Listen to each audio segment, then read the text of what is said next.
What are you doing? आए ई का कहलू हा? ये सब क्या तमाशा है? हमारे बिहार में जब कोई शहरी लड़की आती है ना तो हम ऐसे ही स्वागत करते हैं। अच्छा।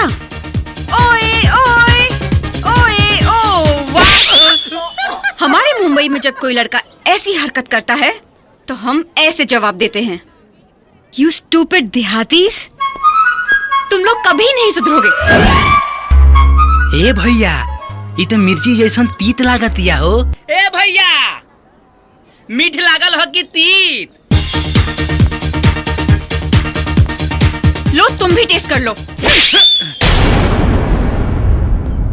जाहिल गवार, देहाती कहीं के।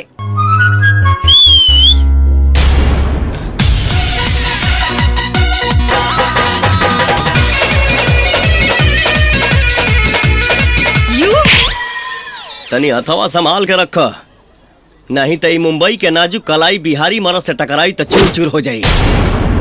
और हाँ, देहाती देहाती का लगोले बड़ू, ऐसन कपड़ा पहन के चलब तो लोग सीटी ना बजाई तक घंटा बजाई। मेरी मर्जी, मैं जो चाहे पहनूं।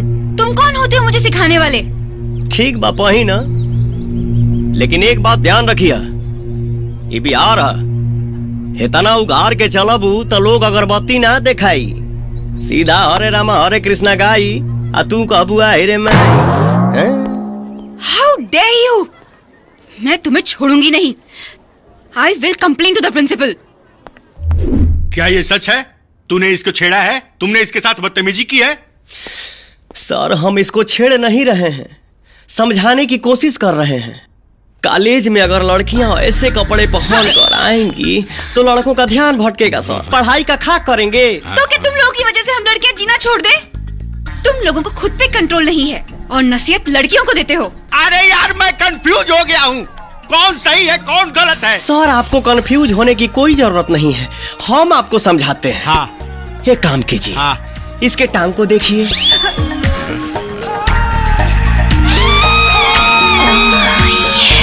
जरा गौर से देखिए और महसूस कीजिए कि आपके ठेहुना में दर्द हो रहा है कि नहीं।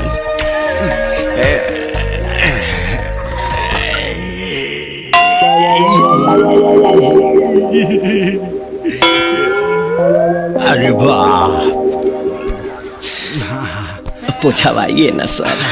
हाँ सर, जब आपका पसीना छूट गया तो जरा इस कॉलेज के लड़कों के बारे में सोचिए। 14 साल में जवान हो जाते हैं और शादी 26 साल के बाद होती है, उनका क्या हाल होता होगा। You are right. Thank you sir.